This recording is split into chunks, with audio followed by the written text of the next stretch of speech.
اور یہاں تک کہ پیشن گوئی دی گئی، قرآن کی آیت ہی کہتی ہے کہ یہاں تک کہ پیشن گوئی دی گئی کہ اے محمد صلی اللہ علیہ وسلم آپ کا نام بھی ہم ذکر کر دیے دوسرے کتابوں میں، اور ہم کو اس کی دلیل دوسرے دیگر مذاہب کی کتابوں میں ہم کو ملتی ہے۔ وہ کیسے؟ جب آپ بائبل کے اندر دیکھیں گے اور اسی طریقے سے ویداس میں بھی دیکھیں گے تو اس کے اندر بھی محمد صلی اللہ علیہ وسلم کا نام موجود ہے، حالانکہ وہ کتابوں پر ہم عمل نہیں کریں گے۔ قرآن مجید سے جتنے بھی 4 کے 4 کتابیں جو نازل ہوئی ہے قرآن کی روشنی میں، تورات، زبور، انجیل، تو ان کتابوں پر ہم جو ہے نا ایمان رکھیں گے، اور جتنے بھی کتابیں قرآن سے پہلے نازل ہوئے تمام کے تمام پر کتابوں پر ہم ایمان رکھیں گے، لیکن عمل کریں گے صرف اور صرف اس قرآن مجید پر۔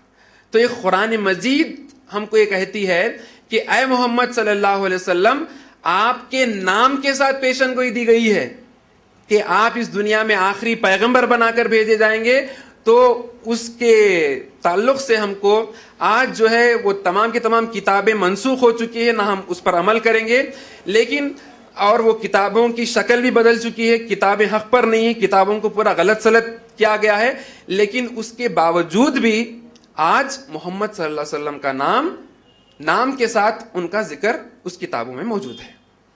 جس طریقے سے بائبل کے اندر سانگز آف سلیمن ایک چیپٹر ہے، اس کے اندر جو ہے ہیبرو لینگویج میں اگر وہ آپ کتاب پڑھیں گے بائبل تو اس کے اندر محمدم کا نام موجود ہے، اور اسی طریقے سے ویداس کے اندر بھی، یعنی جو ہندو مذہب کی کتابیں ہیں اس کے اندر جو ہے بھوشیہ پرانا ایک کتاب ہے، تو بھوشیہ پرانا میں بھی محمد صلی اللہ علیہ وسلم کا نام پایا جاتا ہے۔ تو اس سے ہم کو یہ بات معلوم ہوتی ہے کہ قرآن مجید کی جو بھی بات ہے وہ 100% سچی ہے، اور یہاں تک کہ سچی ہے کہ قرآن سے پہلے جتنے بھی کتابیں آئیں وہ تمام کے تمام کتابوں میں پوری غلط سلط یا پورے کتابوں کو بدلنے کے باوجود بھی وہ نام باقی ہے۔ اب ہم چلتے ہیں، محمد صلی اللہ علیہ وسلم کی بشارت تو دی گئی ہے پہلے کی کتابوں میں، اب جس طریقے سے بشارت دی گئی ہے محمد صلی اللہ علیہ وسلم کی، تو اب اسی طریقے سے محمد صلی اللہ علیہ وسلم کو دنیا میں آنا بھی ہے، پھر ہے کہ نہیں بھائی؟ محمد صلی اللہ علیہ وسلم کو جس طریقے سے عیسیٰ علیہ السلام کے اوپر جو انجیل نازل کی گئی، موسیٰ علیہ السلام کے اوپر جو توریت نازل کی گئی، ان کتابوں میں جو ہے نا درج ہے کہ محمد صلی اللہ علیہ وسلم آنے والے ہیں، تو اس کے مطابق محمد صلی اللہ علیہ وسلم کو دنیا میں آنا ہے۔ اور اب ہم یہ بات جانتے ہیں کہ اللہ رب العالمین جتنے بھی پیغمبروں کو جو نازل کیا، آسمان سے فرشتے نہیں تھے پیغمبر کون تھے؟ سب کو معلوم ہے، موسیٰ علیہ السلام ایک انسان تھے، عیسیٰ علیہ السلام ایک انسان تھے، ان سے پہلے آپ اگر دیکھیں گے داؤد علیہ السلام ایک، جواب دینا بھائی، اگر جواب نہیں دے تو میں سمجھتا ہوں کہ آپ سو جا رہے، داؤد علیہ السلام ایک انسان تھے۔ تو اسی طریقے سے اللہ رب العالمین قرآن مجید میں فرماتا ہے کہ میں نے ہر قوم میں ایک نبی کو بھیجا، ایک رسول کو بھیجا، اور وہ نبی اور رسول انہی لوگوں میں سے چنا جاتا تھا، اور وہ نبی اور رسول ان لوگوں کی زبان کو جانتا تھا اور اس زبان میں لوگوں کو اللہ کی طرف بلاتا تھا۔ تو اس سے ہم کو یہ بات معلوم ہوتی ہے کہ جتنے بھی پیغمبر اس دنیا میں آئے وہ تمام کے تمام انسان ہیں، وہ فرشتے بن کے نہیں آئے۔ اگر فرشتے بن کے آتے تو ہمارے کو کیسے معلوم ہوتا تھا؟ ہم نہ فرشتوں کو دیکھ سکتے نہ شیطانوں کو دیکھ سکتے، ہم لوگ نہیں دیکھ سکتے۔ فرشتوں کو جب ہم دیکھ نہیں سکتے تو ہم ان کی پیغام کو کیسے سمجھ سکیں گے، اور ان کی زبان کو ہم کیسے سمجھ سکیں گے؟ اب ہماری حد یہ ہے کہ حیدرآباد میں رہتے ہیں لیکن دعوت کے کام کے لیے ہم تیلگو سیکھنے کے لیے تیار نہیں ہیں، کئی ایسے لوگ ہیں، تو اب ان کی زبان کو سیکھیں گے اور سمجھیں گے؟ یہ صحیح نہیں ہے۔ تو کہنا یہ چاہتا ہوں کہ جتنے بھی پیغمبر رسول آئے وہ تمام کے تمام انسان تھے، اور وہ مٹی سے بنے ہوئے تھے۔ اب انسان ہے تو ظاہر سی بات ہے انسان کو کس سے بننا چاہیے؟ مٹی سے، نور سے، یا جو ہے آگ سے؟ مٹی سے بننی چاہیے۔ تو اسی طریقے سے اللہ رب العالمین قرآن مجید میں فرماتا ہے کہ جس طریقے سے محمد صلی اللہ علیہ وسلم سے انبیاء گزرے، محمد صلی اللہ علیہ وسلم بھی ایک نبی ہے اور ایک رسول ہے، اور محمد صلی اللہ علیہ وسلم بشر ہے، مٹی سے بنے ہوئے ہیں، مٹی سے بنے ہوئے ہیں۔ اب اس کی دلیل کیا ہے؟ اب اس کی دلیل یہ ہے کہ کلمہ ہم کیا پڑھتے ہیں؟ کلمہ شہادہ، اشہد ان لا الہ الا اللہ و اشہد ان محمدن عبدہ و رسولہ. کلمہ پڑھتے ہیں محمدن عبدہ و رسولہ. عبد کا مطلب کیا ہوتا ہے؟ بندہ. اگر بندہ ہے اللہ کا تو مٹی سے بننا ضروری ہے. اگر بندہ نہیں ہے اللہ کا تو مٹی سے بننے کی ضرورت نہیں ہے. لیکن کیونکہ اللہ کا بندہ ہے تو مٹی سے بننا ضروری ہے. اور اللہ کے نبی مٹی سے بنے ہوئے اور رسول ہے اللہ کے. تو اس سے ہم کو یہ بات معلوم ہوتی ہے کہ محمد صلی اللہ علیہ وسلم نور نہیں ہے، وہ بشر ہے. یہ بشریت کا عقیدہ رکھنا ہمارا فرض ہے. اگر ہم محمد صلی اللہ علیہ وسلم کو نور کہیں گے اور بشر اگر نہیں کہیں گے تو ہم محمد صلی اللہ علیہ وسلم کے درجے کو نہیں بڑھا رہے، ان کے درجے کو گھٹا رہے ہیں. محمد صلی اللہ علیہ وسلم کو نور بول کے کس طریقے سے؟ وہ اس طریقے سے کہ اللہ رب العالمین تمام کے تمام جہانوں کا، جہاں کا نہیں بولنا، جہانوں کا. آج سائنس معلوم، ٹیکنالوجی میں ہم کو معلوم ہوتا ہے کہ رب العالمین جو لفظ ہے، عالمین کا مطلب کئی جہان ہے، جہانے حیدرآباد کی زبان میں. تو ایسے جہانوں کا مالک جو اللہ ہے، وہ رب العالمین جب محمد صلی اللہ علیہ وسلم کو جب بنایا تو کس طریقے سے بنایا؟ مٹی سے بنایا. اور وہ نور نہیں ہے، وہ بشر ہے. اور وہ اللہ تمام عالموں کا خالق ہے. اور یہ تمام کی تمام چیزیں اللہ کو چھوڑ کر جو بھی ہے وہ مخلوق ہے. آسمان ہے، زمین ہے، چرند ہے، پرندے، تمام کی تمام مخلوق ہے. تمام کی تمام مخلوقات میں افضل مخلوق کون سی؟ اشرف المخلوقات انسان ہے. اگر اشرف مخلوقات انسان ہے تو محمد صلی اللہ علیہ وسلم کو اگر ہم یہ کہیں گے محمد صلی اللہ علیہ وسلم بشر نہیں ہے، انسان نہیں ہے، نور ہے، تو ان کے درجے کو ہم نے گھٹایا، ان کے درجے کو ہم کم کر رہے ہیں، بڑھا رہے نہیں. اللہ قرآن میں فرماتا ہے کہ اشرف المخلوقات انسان ہے، اشرف المخلوقات فرشتے نہیں ہیں. ہم جو یہ کہہ رہے ہیں کہ محمد صلی اللہ علیہ وسلم نور سے بنے ہوئے ہیں کا مطلب یہ ہے کہ ہمارا دعویٰ یہ ہے کہ جس طریقے سے نور سے فرشتے بنے ہوئے ہیں اسی طریقے سے محمد صلی اللہ علیہ وسلم بھی نور سے بنے ہوئے ہیں. اگر ایسا ہوتا، اگر نور سے بنے ہوئے ہوتے تو اب غور فرمائیے، اللہ نے کہا کہ اشرف المخلوقات انسان ہے نہ کہ فرشتے. تو فرشتوں کا درجہ بڑھ کر یا انسان کا درجہ بڑھ کر؟ ذرا بولیے بھائی.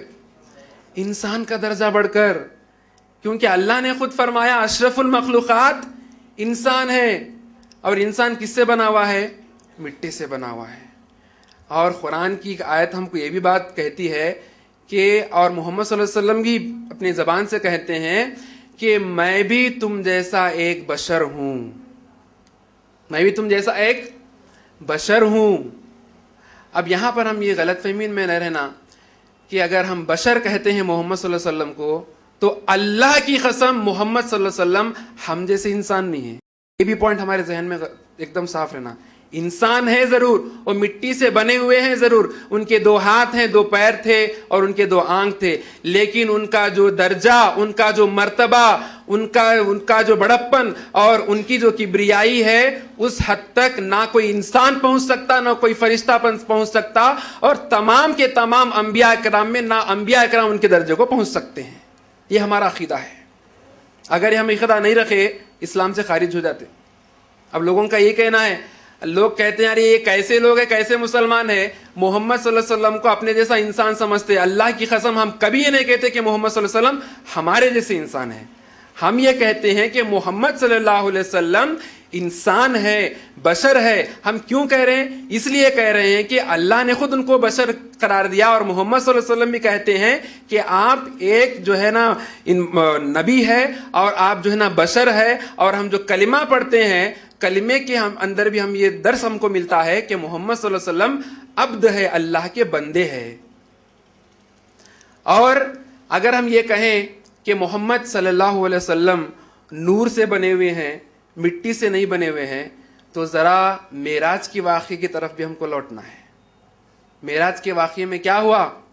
جب معراج کا سفر جب شروع ہوا تو سفر جس طریقے سے شروع ہوا تو اب تمام کا تمام واقعہ آپ لوگ جانتے ہیں کہ آسمانوں کے اوپر آدم علیہ السلام سے ملتے ہیں، ابراہیم علیہ السلام سے ملتے ہیں، اس طریقے سے ملتے جاتے ہیں محمد صلی اللہ علیہ وسلم اور جبرائیل علیہ السلام ایک ایسا مقام جہاں پر آتا ہے کہ وہاں پر نور کو اجازت نہیں کہ وہ اندر اس سے آگے جائے، لیکن یہ صرف اور صرف یہ بشر کو شرف حاصل ہے کہ وہ وہاں سے آگے جائے، اور صرف اللہ سبحانہ وتعالیٰ سے جو مخاطب ہوئے، اللہ سبحانہ وتعالیٰ سے جو بات ہوئی وہ صرف اور صرف بشر کی ہوئی، نور کی نہیں ہوئی۔ کہاں تک پہنچے؟ کون پہنچے وہاں تک؟ کیا جبرائیل علیہ السلام اس مقام سے آگے پہنچے؟ جبرائیل علیہ السلام جو تمام کے تمام فرشتے جو نور سے بنے ہوئے ہیں، ان تمام سے تمام فرشتوں کے نور سے بنے ہوئے سردار ہے جبرائیل علیہ السلام اور جبرائیل امین کا۔ تو ایسے جبرائیل کو اجازت نہیں کہ اس مقام سے وہ آگے بڑھ سکے، لیکن صرف اور صرف محمد صلی اللہ علیہ وسلم کو یہ سعادت نصیب ہوئی کہ وہ اس مقام سے آگے جاتے ہیں اور عرش تک پہنچتے ہیں اور اللہ رب العالمین کے سامنے سجدہ ریز ہوتے ہیں، ان کے آنکھوں سے آنسو ٹپکتے ہیں، اور یہ فرماتا ہے اللہ رب العالمین، اے محمد صلی اللہ علیہ وسلم اپنے چہرے کو اٹھائیے اور میں آپ کو یہ چیز بخش رہا ہوں کہ سورہ بقرہ کی آخری 2 آیتیں اور اسی طریقے سے سورہ فاتحہ اور اس طریقے سے نماز 5 وقت تمہارے لیے فرض کی گئی ہے، اور جو اللہ کے ساتھ شرک نہیں کرتا وہ جنت میں جائے گا۔ یہ بشارت دی گئی محمد صلی اللہ علیہ وسلم کو، اور یہ صرف اور صرف شرف ایک بشر کو دی گئی، نور کو نہیں۔ اب یہاں تک بھی اب بات کو ہم نہیں سمجھیں گے تو اب ہمارا کیسا عقیدہ ہے اور ہم کیسے مسلمان ہیں؟ ایک بشر کو وہ سعادت ہے، نور کو نہیں ہے۔ اب اس کے بعد میں جو دوسرا عقیدہ جو ہے ہمارے مسلمانوں میں عام، وہ یہ ہے کہ محمد صلی اللہ علیہ وسلم نے اللہ رب العالمین کو دیکھا۔ یہ جو ہے سال کے اندر کئی مہینے ہیں، تو ایک ایک مہینے میں ایک ایک عقیدہ ہمارے لوگوں میں پایا جاتا ہے، لیکن وہ اللہ کا فضل ہے کہ آج کے ایک ہی بیان میں تمام کے تمام عقیدے آپ کے سامنے بیان کیے جا رہے ہیں۔ اللہ سے دعا کریے کہ اللہ زبان میں تاثیر دے اور سمجھنے کی توفیق دے، عمل کرنے کی توفیق دے۔ تو لوگوں کا عقیدہ یہ ہے کہ لوگ یہ کہتے ہیں کہ اللہ رب العالمین کو محمد صلی اللہ علیہ وسلم نے دیکھا، لیکن یہ اللہ کی آخری کتاب، اس پر ہمارا ایمان ہے نہیں ہے؟ تو اللہ رب العالمین قرآن مجید میں فرماتا ہے کہ لا تدرک الابصار، وہ اللہ کی ذات ایک ایسی ذات ہے کہ اس کو کوئی دیکھ نہیں سکتا، نہ وہ کسی کے آنکھوں میں سما پا سکتا ہے، یعنی اللہ کو ہم نہیں دیکھ سکتے۔ یہ الگ بات ہے کہ جو جنت میں جائیں گے جنتی انسان اللہ کو دیکھیں گے، کا مطلب یہ ہے کہ انسان جب دنیا میں رہتا ہے تو دنیا کے جو آنکھیں ہیں وہ اللہ کو دیکھ نہیں سکتی۔ یہ ہمارا عقیدہ ہونا چاہیے، اللہ کو ہم نہیں دیکھ سکتے۔ یہاں تک کہ موسیٰ علیہ السلام جب اللہ رب العالمین کو دیکھنے کی جب تمنا کرتے ہیں، ضد کرتے ہیں، تو کیا وہ اللہ رب العالمین کو دیکھ پائیں؟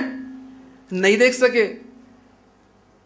تو اس سے بات معلوم ہوتی ہے کہ اللہ رب العالمین کو کوئی نہیں دیکھ سکتا۔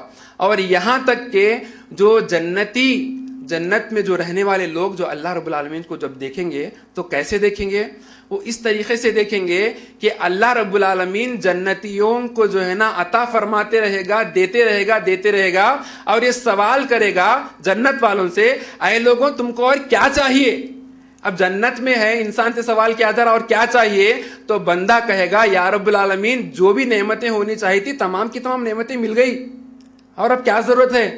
تو اللہ رب العالمین فرمائے گا کیا تم میرا دیدار کرنا نہیں چاہتے؟ تو جنتی کہیں گے یا اللہ اسی نعمت کے ہم منتظر ہیں، اسی نعمت کو ہم دیکھنا چاہتے ہیں، اسی نعمت کو ہم پانا چاہتے ہیں۔ اور جس طریقے سے اللہ کے نبی صلی اللہ علیہ وسلم کی حدیث میں بیان کیا گیا ہے کہ جب اللہ سبحانہ وتعالی اپنی پنڈلی کو ظاہر کرے گا تو جتنے بھی جنتی ہیں وہ تمام کے تمام جنتی سجدہ ریز ہو جائیں گے۔ اللہ سے دعا کرے کہ اللہ رب العالمین ان لوگوں میں ہم کو شامل کر دے، آمین یا رب العالمین۔ تو اب اللہ کی پنڈلی، تو اللہ کی پنڈلی کیسی ہماری جیسی رہتی؟ استغفر اللہ، نہیں۔ وَلَمْ يَكُنْ لَهُ كُفُوًا أَحَدٌ قُلْ هُوَ اللَّهُ أَحَدٌ اللَّهُ الصَّمَدُ لَمْ يَلِدْ وَلَمْ يُولَدْ وَلَمْ يَكُنْ لَهُ كُفُوًا أَحَدٌ، اس کے جیسا کوئی نہیں ہے۔ حدیث میں ذکر آیا ہے, اللہ قرآن کی آیت میں بھی ذکر آیا ہے کہ اللہ کا چہرہ باقی رہنے والا, اللہ کو چہرہ بھی ہے اور اللہ کے ہاتھ بھی ایک حدیث میں بیان کیا گیا, اور اللہ کو پنڈلی بھی ہے, اور اللہ کے پیر کا بھی ذکر کیا گیا ہے ایک حدیث میں. لیکن ہم کو صرف اور صرف جس طریقے سے ایمان رکھنے کے لیے کہا گیا اس طریقے سے ہم ایمان رکھیں گے. ہمارے ہاتھوں کے جیسے ہاتھ, ہمارے پیروں کے جیسے پیر نہیں. تو اس سے ہم کو یہ بات معلوم ہوتی ہے کہ اللہ رب العالمین کو کوئی نہیں دیکھ سکتا. اور ایک حدیث سے ہم کو یہ بات ایک دم صاف اور شفاف طریقے سے ہم کو بات معلوم ہو جاتی ہے کہ اما عائشہ رضی اللہ عنہ ہماری ماں فرماتی ہے کہ جس نے بھی یہ کہا کہ محمد صلی اللہ علیہ وسلم نے اللہ کو دیکھا وہ کذاب ہے, وہ جھوٹا ہے, وہ کذاب ہے اور جھوٹا ہے. اب حدیث آنے کے بعد میں اگر ہم بات حدیث کو نہیں مانیں گے تو ہمارا ٹھکانہ کیا ہو سکتا سوائے اس کے جو آپ لوگ جانتے ہیں, اور دوسرا کوئی نہیں. تو اب اس کے بعد میں ہمارا جو عقیدہ ہے وہ یہ ہے کہ محمد صلی اللہ علیہ وسلم کو معجزے عطا فرمائے گئے. معجزہ کسے کہتے ہیں؟ معجزہ اس چیز کو کہتے ہیں جو نبیوں کو اللہ رب العالمین ایک ایسی چیز عطا فرماتا ہے تاکہ ان کے اس کام کو دیکھ کر لوگ ایمان لا لیں. اس کو کہتے ہیں معجزہ. معجزہ کیا ہے؟ معجزہ وہ ہے کہ جو اللہ رب العالمین نبیوں کو عطا فرماتا ہے تاکہ وہ نبی لوگوں کے سامنے وہ معجزہ کر کے دکھائے اور لوگ جو ہے اس معجزے کو دیکھ کر اس نبی پر ایمان لا لیں. جس طریقے سے عیسیٰ علیہ السلام کو اور موسیٰ علیہ السلام کو معجزے دیے گئے تھے. موسیٰ علیہ السلام کو یہ معجزہ دیا گیا کہ اس وقت پر جو ہے جادو ایک دم عروج پر تھا. اب اس جادو کو کاٹنے کے لیے موسیٰ علیہ السلام کو ایک ایسا معجزہ دیا گیا کہ ان کے ہاتھ میں جو آسا تھا وہ آسا جو ہے نا اژدھا بن جاتا ہے, تمام کے تمام جادوگروں کے جتنے بھی سانپ ہوتے ہیں اس سانپ کو نگل لیتا ہے. اور وہ جتنے بھی جادوگر ہیں ان کے اس معجزے کو دیکھ کر کہتے ہیں کہ یہ موسیٰ کے پاس جو یہ ہے یہ معجزہ ہے, یہ جادو نہیں ہے. وہ تمام کے تمام ایمان لاتے ہیں موسیٰ علیہ السلام پر. اسی طریقے سے عیسیٰ علیہ السلام کے دور پر جو دوائی ہے یعنی جو میڈیسن ہے وہ عروج پر تھا. لوگ جو ہے نا ریسرچ کرتے تھے اور اس کے حساب سے دوائی جو ہے نا ایک دم آگے بڑھ رہی تھی.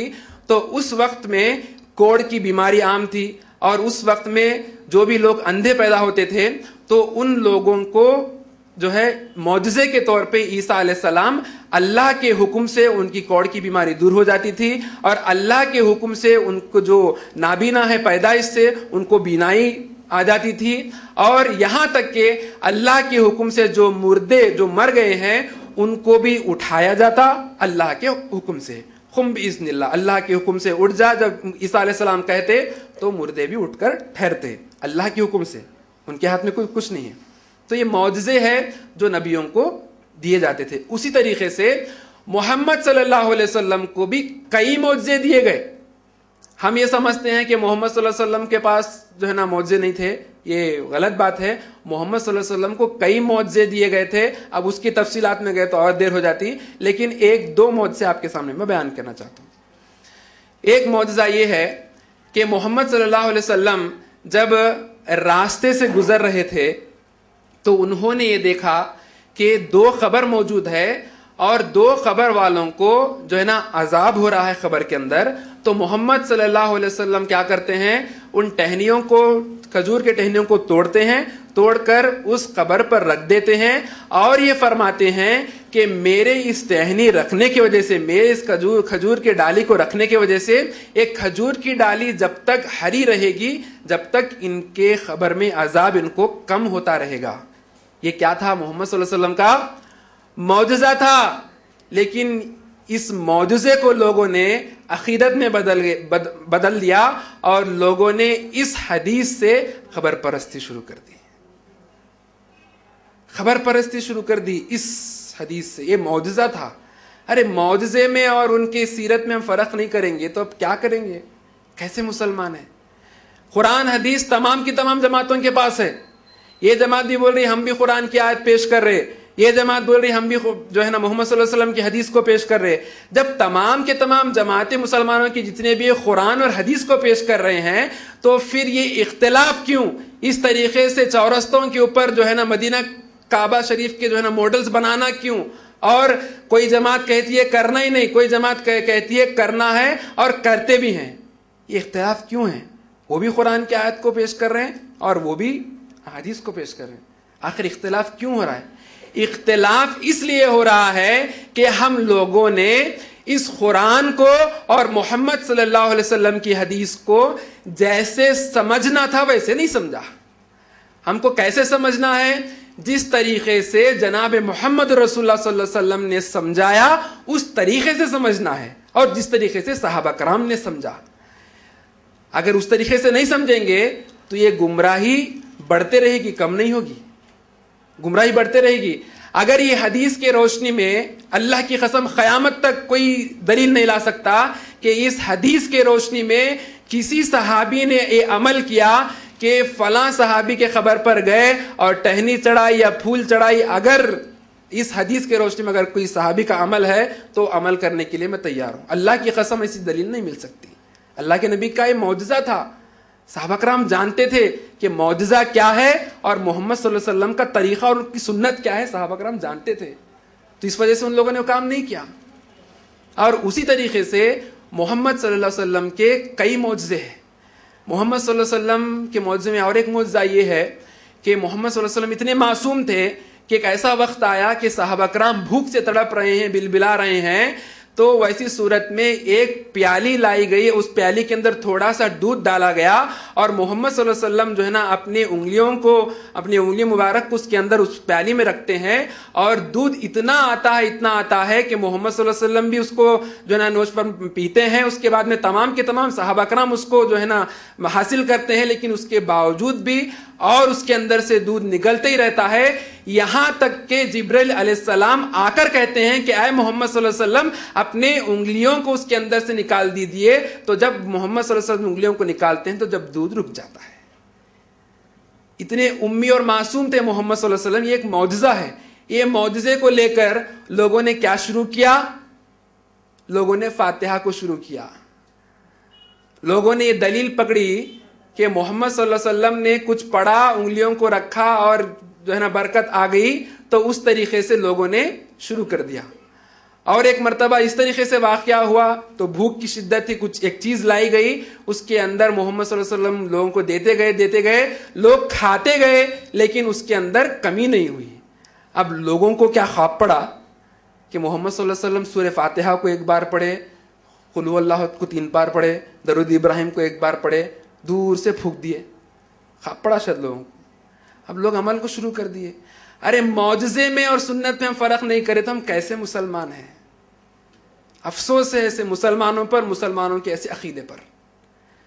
غیر مسلم دیکھ کے شرما, غیر مسلم دیکھ کے ہنس رہے.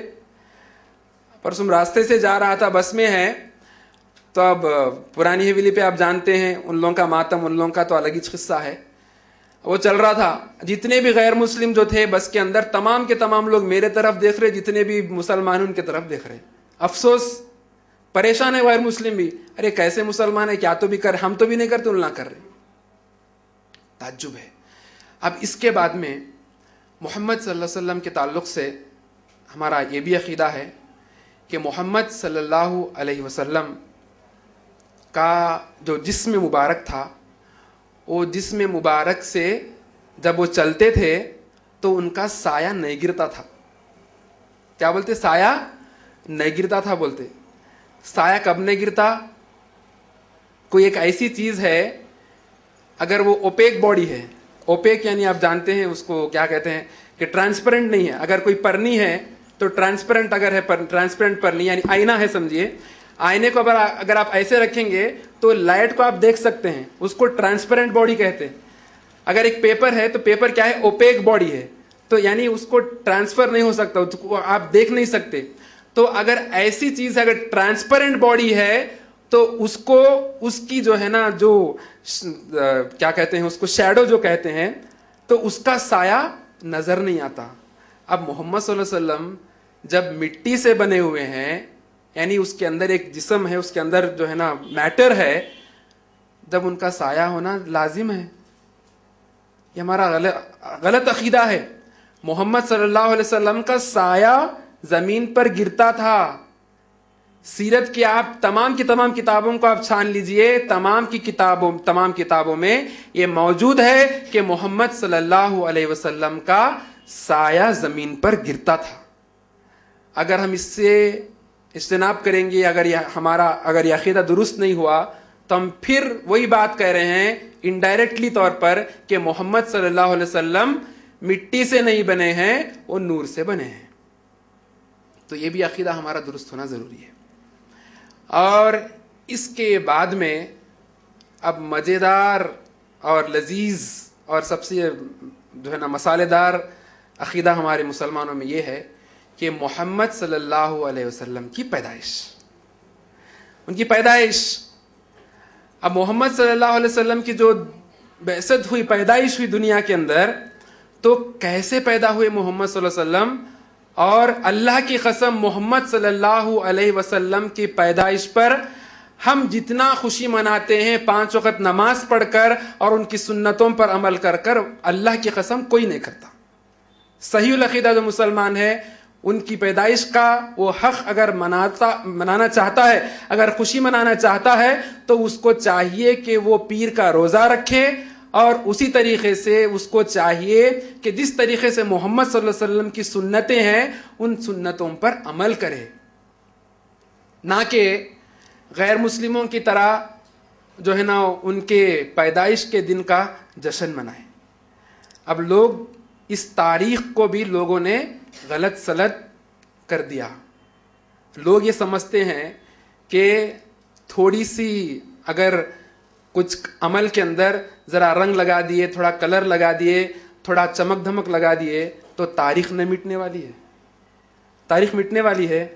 اللہ کی قسم اسلام ایک ایسا واحد مذہب ہے کہ جس کے اندر اللہ کے نبی صلی اللہ علیہ وسلم کی سیرت کو محفوظ کرنے کے لیے، ان کے لائف ہسٹری کو محفوظ کرنے کے لیے ہزاروں کے مسلمانوں کی لائف ہسٹریاں محفوظ ہو گئی کتابوں کے اندر.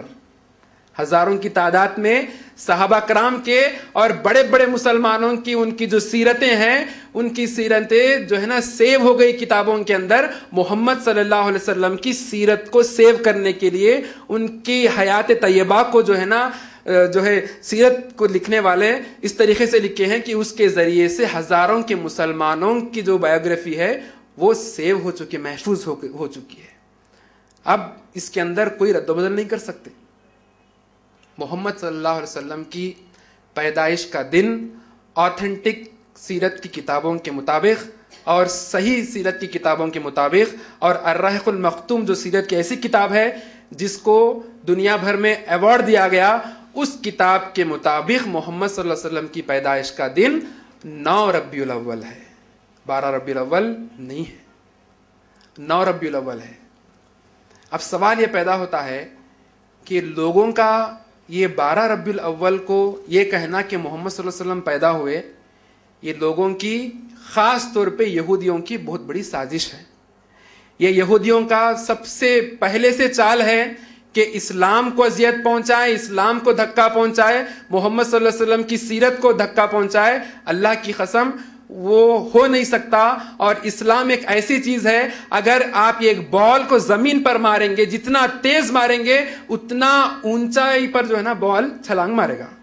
تو اسی طریقے سے اسلام کو بدنام کرنے کے لیے لوگ لاکھ کوشش کر لے، لیکن ان کی سیرت اور اسلام اور محمد صلی اللہ علیہ وسلم کی سیرت اتنا ہی اوپر ابھرے گی انشاءاللہ. تو لوگوں نے کوشش کی، سازش کی، اور افسوس یہودیوں کی سازش میں ہمارے جو ہے نا اہل تشیع جو اپنے آپ کو رافضی یا شیعہ کہتے ہیں وہ بھی ملوث ہو گئے، اور اپنے آپ کو سنی کہنے والے معصوم سنی مسلمان اپنے آپ کو جو کہتے ہیں اہل سنت والجماعت، جماعت کے نام سے بول رہا ہوں میں کیونکہ ڈرنے کی ضرورت نہیں، ایک دم صاف بات ہے، ڈنکے کی چوٹ پہ ہونی چاہیے. جو بھی بات ہے ایک دم صاف اور شفاف ہے. قرآن موجود ہے، حدیث موجود ہے. آج مسلمان جاہل نہیں ہیں، سب کچھ جانتے ہیں. اور آپ لوگ جانتے ہیں جامعہ نظامیہ شہر کا اور پورے ملک کا ایک ایسا جو ہے نا مدرسہ ہے جو بہت بڑی کیا کہتے ہیں مشہوریت اور بہت بڑا نام رکھتا ہے. تو جامعہ نظامیہ سے کل جو ہے نا ایک فتویٰ جاری ہوا. وہ فتویٰ کیا ہے؟ تھوڑا زوم کریے. فتویٰ یہ ہے کہ میلاد النبی کے موقع پر